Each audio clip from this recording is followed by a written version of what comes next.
દીકરીની વેદના અને સંવેદના કેવી હોય. ગામડું ગામ, ટંકનું રળી અને ટંકનું ખાય એવો પરિવાર, બે જ માણે એના ઘરે દીકરીનો જન્મ થયો. દીકરીનો જન્મ થયો એટલે બે માણસ નિરાશ થઈ ગયા હતા. ભગવાનને વિનંતી કરતા હતા કે હે મારા નાથ, તે અમારે આંગણે હાપનો ભારો ક્યાં દીધો મારા બાપ.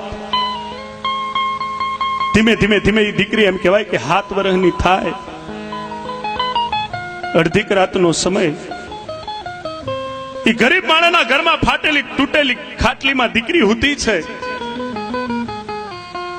આ બાજુ માં ને બાપ બે બેઠા છે. માં દીકરીની માં બોલી હતી કે સાંભળો છો શું કેવું છે? આ દીકરી હતી એ જોઈ દીકરીની માં બોલી. દીકરીનો બાપ દીકરીની માથે હાથ ફેરવીને બોલ્યો હતો કે આ તો મારો કાળજાનો કટકો છે ને તમે જોજો સાહેબ, દીકરી છે ને બાપનું પ્રતીક છે. દીકરો છે એ માનું પ્રતીક છે. દીકરાને કોઈ વસ્તુની જરૂર હોય તો એ મા પાસે જીદ કરી અને માગી લે. દીકરી મા પાસે માગે અને કદાચ મા ના પાડે ને તો એ દીકરી બેઠી બેઠી બેઠી એના બાપની રાહ જોઈ બેઠી હોય ને વગડેથી કે મજૂરીથી એનો બાપ આવે ને કે નોકરીથી, એટલે દીકરી એના બાપની આગળ માગણી કરે. પછી બાપ કોઈ દી દીકરીને પાછી ઢેલે નહીં. બાપ દીકરીની માં બોલી હતી કે વાત સાચી છે, પણ કાલ આ દીકરી જુવાન થશે, એનો કરિયાવર દેવો પડશે, એના લગ્ન કરવા પડશે. ભલા માણસ, તને ખબર છે અને મને ખબર છે કે આપણે તો ટંકનું રળીને ટંકનું ખાવા વાળા માણસો આ દીકરીનો કરિયાવર પૂરો કેમ કરશું? અને જો કરિયાવર નહીં દઈ શકાય તો આ સમાજ આપણને મેણા મારી નાખશે. આટલા શબ્દ સાંભળે એ દીકરીના બાપના આંખમાંથી દાળ દાળ દાળ દાળ આહુડાની ધાર થવા માંડી હતી. દીકરીનો બાપ બોલ્યો તો પણ કે મારે શું કરવું?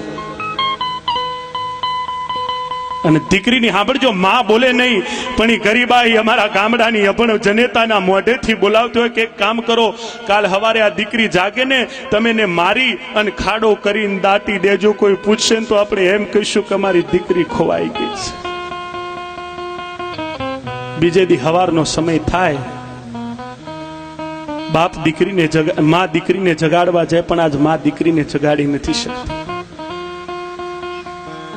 જેમ તેમ કરીને દીકરીને જગાડે. ખીલેલા ફૂલની જેમ મમ્મી મમ્મી મમ્મી મમ્મી કરતી દીકરી જાગે.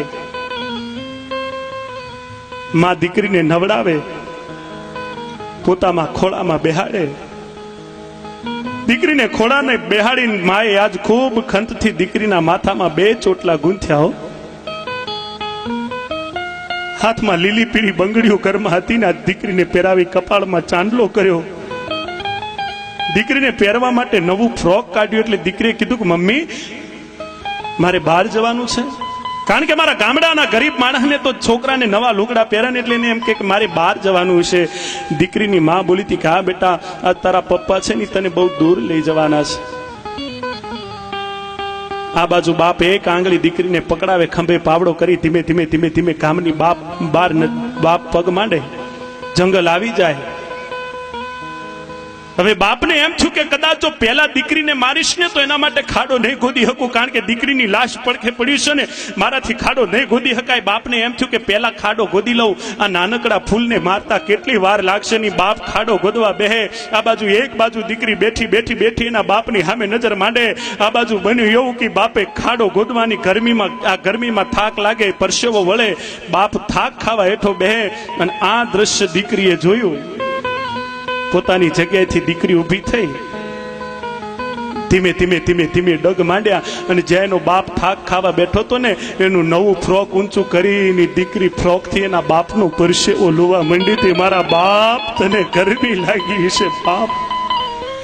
આ દ્રશ્ય બાપે જોયું. દીકરીને તેડી અને ધીમે ધીમે ઘર સામે ડગ માંડ્યા. ઘરવાળીને કીધું સાંભળી લે, હવે કદાચ આખો ખાતા શું તો અડધો ખાવો પડે, વાંધો નહીં. અરે 12 કલાકને બદલે 24 કલાક મહેનત કરવી પડે એનો વાંધો નહીં. પણ સાંભળી લે, જે દીકરીઓ બાપના પરસેવા લૂઈ જાતી હોય ની દીકરીઓને કોઈ દી મરાય નહીં બાપ. કારણ કે આ તો મારા ગુજરાતની દીકરીઓ છે. અને બહેનો, તમે જેટલી મારી બહેનો માતાઓ સામે બેઠા છે, આજ મારે પટોહણના પાદરમાં મારા કાશી વિશ્વનાથ મહાદેવના દરબારમાં બેહીને એક વાત કરી છે. મારી માતાઓ બહેનો દીકરીઓ બેઠી છે, એમાં જે જુવાન દીકરીઓ બેઠી છે, મારે એક તમને 2 હાથ જોડીને વિનંતી કરવી છે કે કદાચ એવી કોઈ દીકરી હોય, સાંભળી લેજો, આજનો જે સમય છે એની વાત કરું છું, કદાચ એ દીકરીના મનમાં એવો વિચાર આવતો હોય, આજ મોટા ભાગના પ્રશ્નો બને છે સાહેબ, આ બેઠેલી કદાચ અને તમારા ગામમાં મારો નાથ કરે, મારો કાશી વિશ્વનાથ કરે કે કદાચ એવી કોઈ દીકરી ન હોય, પણ અહીંયા બેઠેલી કદાચ કોઈ દીકરીને મનમાં એવો વિચાર આવતો હોય ને, એના મા બાપની ઉપરવટ જઈ અને ભાગીને લગ્ન કરવાનો વિચાર આવતો હોય ને, તો એ દીકરીને આજ મારા કાશી વિશ્વનાથના ખોળામાં બેહીને કહું છું એ દીકરીને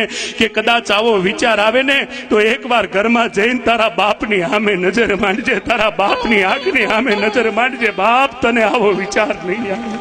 એ તારે માની સામે જોજે, તારા માટે નવા લુગડા લાવવા માટે તારી માએ ફાટેલા હાથલા પહેરીને જિંદગી કાઢી છે, એની સામે નજર માંડજે. ને બહેનો, તમને જાહેરમાં કહું છું કે તમે જેની હારે ભાગવાનો વિચાર કરો છો ને, એ કોકનું સંતાન છે, કોકનો દીકરો છે, એના મા બાપને એમ કે મારો દીકરો જુવાન થાય, મારા સેવામાં કામ આવશે, ને ઈ દીકરો જુવાન થઈ એના મા બાપનો ન થાય અને તમારી હારે ભાગવા તૈયાર થતો હોય, દીકરીઓ એકવાર તો વિચાર કરજો કે જેના હગા માવતરનો નથી થયો એ તમારો ક્યાંથી થશે. આટલો વિચાર કરી અને પછી આગળનો જે નિર્ણય લેવો હોય લેજો બાપ.